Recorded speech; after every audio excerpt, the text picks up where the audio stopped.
के महाराष्ट्र राज्य में गोंदिया जिला के तिरोड़ा तालुका में एक ग्रामीण क्षेत्र डाकराम सुकड़ी गांव में श्री चक्रधर स्वामी का मंदिर है स्थान है। आज हम श्री चक्रधर स्वामी के बारे में जानेंगे और उस मंदिर का दर्शन करेंगे। श्री क्षेत्र डाकराम। श्री चक्रधर स्वामी परब्रह्म परमेश्वर अवतार है और साक्षात इस कलयुग में अवतरित है। श्री चक्रधर स्वामी जी की आयु मर्यादा 1000 वर्ष की है और आगे भी अपनी लीला स्वयं श्री चक्रधर स्वामी करते ही रहेंगे। श्री चक्रधर स्वामी चैतन्य पर परमेश्वर है जो जीवों का उद्धार करते हैं। चैतन्य शक्ति के ऊपर श्री चक्रधर स्वामी है जो समस्त सृष्टि के मालिक है।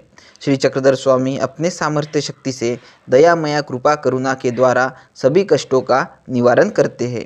पर ब्रह्म परमेश्वर श्री चक्रधर स्वामी मराठी भाषा के निर्माता और मानुभाव पंथ के संचालक है। सर्वशक्तियुक्त चैतन्य पर परमेश्वर है। श्री चक्रधर स्वामी किसी से भेदभाव नहीं करते। वे सभी जीव प्राणी पक्षियों का भी रक्षण करते हैं। इसलिए सभी जीव सभी इंसान यहाँ तक के प्राणी मात्रा भी श्री चक्रधर स्वामी के अनुभूतियों से अनुभव प्राप्त करते हैं, प्यार प्राप्त करते हैं, अपना कल्याण करते हैं और उद्धार करते हैं। श्री चक्रधर स्वामी के पास सभी समान हैं। कोई जात नहीं, कोई पंथ नहीं, कोई धर्म नहीं। समस्त मानव जाति और सभी जीवों को अपने सामर्थ्य शक्ति से सौभाग्य का आशीर्वाद देते हैं। इतना ही नहीं तो दुखी जनों का न्याय भी करते हैं और बीमार व्याधियों से पीड़ित लोगों का इलाज भी करते हैं। चाहे वो त्रैतापों से पीड़ित हो, ग्रह बाधा से पीड़ित हो या फिर भूत बाधा से ग्रसित हो या किसी भी प्रकार के तांत्रिक मांत्रिक का शिकार हो गया हो, सभी कष्टों का निवारण करते हैं। ऐसे सर्वशक्तियुक्त पर ब्रह्म परमेश्वर श्री चक्रधर स्वामी को दंडोत प्रणाम करते हुए इस डाकराम सुकड़ी की लीला को जानते हैं। श्री चक्रधर स्वामी 800 साल पहले डाकराम सुकड़ी में आए थे। यहाँ एक घर में अपने श्री हाथों में भिक्षा मांगी थी और गांव के तालाब में वो भिक्षा ग्रहण की और कुछ समय आराम किए और शाम को सूरज ढलने से पहले उस गांव में स्थित यानी डाकराम सुकड़ी में जो भीमेश्वर का मंदिर था वहाँ रात को सोने जा रहे थे। उस समय डाकराम सुकड़ी के रहने वाले रहवासियों ने श्री चक्रधर स्वामी को बोला कि उधर बहुत बड़ा घनदाट जंगल है और उस मंदिर में रात को शेर भी आता है। उस समय श्री चक्रधर स्वामी हंसते हुए उन गाँव वालों की तरफ नज़रअंदाज करके उस भीमेश्वर के मंदिर में पहुंच गए। वहाँ पे कुछ समय बिताने के बाद रात को सोने चले गए। रात को सोने के बाद हमेशा की तरह आधे रात को वो शेर आज भी आया। अपनी आवाज़ निकालते हुए शेर आया था। शेर को आते हुए देखते ही श्री चक्रधर स्वामी ने वहाँ सिंह की गर्जना की और सिंह गर्जना सुनते ही वो शेर वहाँ से यानी मंदिर की खुली जगह से कूदकर भाग गया। उस समय से वो शेर दोबारा वहाँ आया नहीं, उस जगह आया ही नहीं। ऐसी लीला करके श्री चक्रधर स्वामी ने इस डाकराम सुकड़ी के जो रहवासी थे उनका डर भी खत्म किया और वहाँ अब डरने की कोई बात नहीं। तो इस लीला के पहले वहाँ लोग उस मंदिर में जाने के लिए बहुत डरते थे क्योंकि वहाँ शेर आता था और जब किसी कारणवश उस मंदिर में उनको जाना भी पड़ता था तो उस गांव के काफ़ी लोग इकट्ठा होकर ढोल नगारे मृदंग जोर जोर से बजाते बजाते शोरगुल करते हुए वहाँ जाते थे। इसी तरह शोरगुल करते हुए ढोल नगारे बजाते बजाते उसी दिन भी वो गांव के लोग वहाँ आए और श्री चक्रधर स्वामी से पूछे कि यहाँ शेर आया था। तो श्री चक्रधर स्वामी ने मुस्कुराते हुए कहा कि शेर तो आया था लेकिन हमने सिंहनाद करके सिंह की आवाज़ सिंह की गर्जना करके उसको भगा दिया। अब वो शेर यहाँ कभी नहीं आएगा। तभी उनके बातों से गांव वालों ने श्री चक्रधर स्वामी के सामर्थ्य को पहचाना और उनकी पूजा अर्चना की। श्रद्धा भाव से उनको भजने लगे, पूजने लगे। पूजन करने के बाद लोगों को फ़ायदा होने लगा। श्री चक्रधर स्वामी मंदिर है, वहाँ के लोग अपनी मनोकामना लेके आते हैं। बीमार लोग अपना इलाज करवाने आते हैं। इतना ही नहीं तो डॉक्टर जिनको ठीक नहीं कर पाते वैसे लोग यहाँ ठीक हो जाते हैं। श्री चक्रधर स्वामी के दर्शन से पूजन से बड़े बड़े कामों को सफलता मिलती है, यश मिलता है और श्रद्धालु परमेश्वर श्री चक्रधर स्वामी का लेके ही हंसते हंसते करते वक्त मुझसे कोई गलती हुई हो तो बहुत ही शक्तिशाली और पावरफुल माना जाता है, चमत्कारी माना जाता है। इसकी महिमा जितनी करो उतनी ही कम है। हर इंसान को अलग अलग अनुभूतियाँ होती है। समस्या को, तकलीफ को, कष्ट को दूर होते हैं और होना ही है, और फायदा तो होता ही होता है। ऐसा एक पावन स्थान है, पावन मंदिर है।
महाग आहे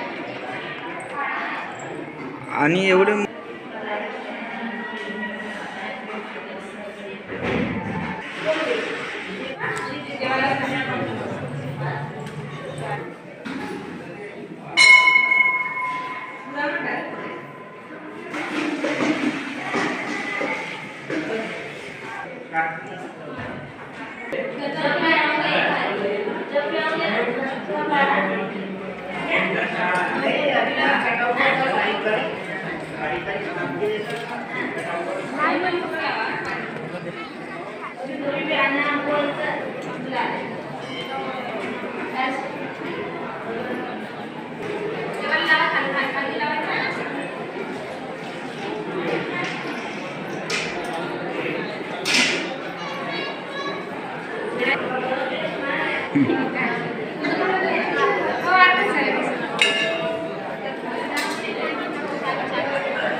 ये